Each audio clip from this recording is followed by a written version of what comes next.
Area, its formal name, will integrate 3 existing blocs in East Africa, in Eastern and Southern Africa, and the bloc that we're, of course, a part of, the Southern African Development Community, or SADC. It could make African goods cheaper across the African continent, and if they're manufactured in several countries, the final goods will be more competitive on the global stage.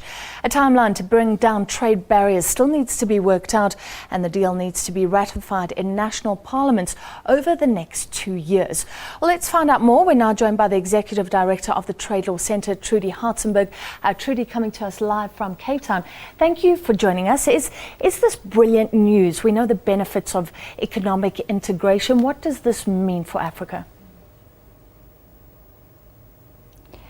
This is an extremely important development for Africa. Regional integration definitely makes sense for Africa, which is essentially a fragmented continent. Our markets are small, our economies are small, and the costs of doing business are particularly high. We have a lot of non-tariff barriers that actually impede the movement of goods from one location to another on our continent.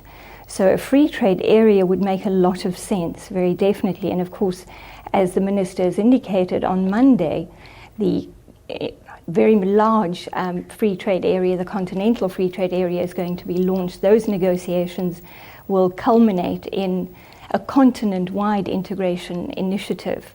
I think at this stage we need to acknowledge, however, that the Tripartite FreeTrade Area is still work in progress. So yesterday at the summit, a number of countries signed an agreement. It is still a framework agreement in the sense that the agreement on lowering of import duties among our countries has not been finalized yet, and several other important aspects of the agreement have not been concluded yet. And of course, at this stage, there are apparently 15, perhaps 16 of the 26 member states that have signed that agreement. So a number of others still have to join this integration initiative. Trudi, given the benefits, could we say that we're in fact way too late? This should have been done years ago. I suppose better late than never, but this should have been done a while ago. You're absolutely right. This certainly would have been far more beneficial if it had been done earlier, but again, never too late to make progress. And I think at this stage, there's ample recognition that market integration, so lowering tariff and non-tariff barriers, trade facilitation and other measures to integrate our markets need to be complemented by the other 2 pillars of developmental regional integration, in particular industrial development. Many of our countries still do not have diversified economic structures, and this is particularly important. So their capacity to produce tradable goods and services is still quite limited. South Africa is perhaps still the most diversified economy on the continent, and others do have to catch up. So the industrialization work program, which is still in its early days, will take a look at upgrading and diversification of many of the other economies. And a particularly important aspect of that process is the fostering of value chain developments.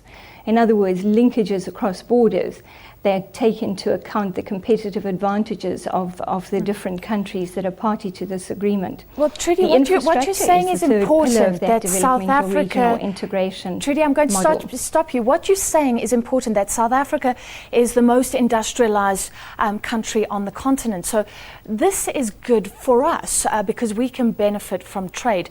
But what about the risks? Zimbabweans are already complaining about the weak rand making South African goods very competitive. And that means, like you say, that their manufacturers cannot build up their own capacity and be competitive in their own markets.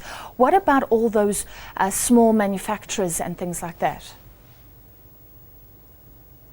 That asymmetry is perhaps one of the important challenges of African integration. So if we take a look at the African continent, it has a very large number of least developed countries, many of which are landlocked, for example. Many others are still battling with the challenges of diversifying their economic structures away from commodity dependence. And we've seen certainly countries like Angola and Nigeria, which are commodity dependent, challenged with the attempts to diversify their industrial activity. And this is why this three-pronged approach with market integration, so liberalization, market integration, the industrialization and the infrastructure development need to complement one another. If one thinks about infrastructure, transport services, communication services are really inputs into all economic activities. So having more competitively priced and reliable supplies of energy, transport, and so on will certainly help us to diversify our economic bases and enhance our competitiveness. So the countries like Zimbabwe, Zambia, Malawi, and other small economies can certainly benefit from access to those infrastructure services.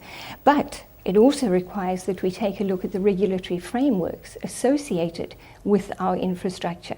So transport services are really the input.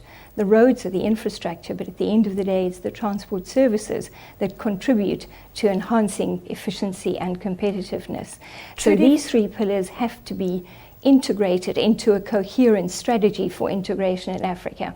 Final question, and can I ask you to be brief? What is the end goal? Are we going to head towards a central bank, a central currency, like the EU model that some would say is now falling apart? Do we still have that idea, Gaddafi's United States of Africa, and is it feasible in the long run? This is a particularly important question right now.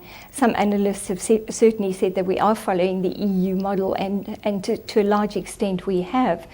But at this stage, Africa needs new thinking about its own integration agenda, and a very pragmatic agenda to address what are the fundamental challenges of developing our capacity to produce goods and services competitively.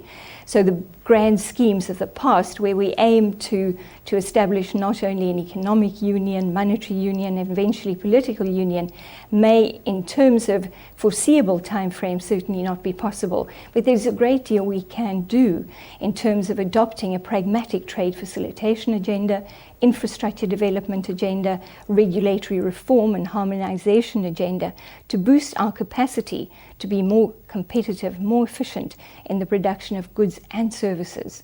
Because services, after all, are an increasingly important component of all the economies on the African continent, including South Africa. All right, thank you so much, Trudi Hartzenberg from the Trade Law Centre. Now,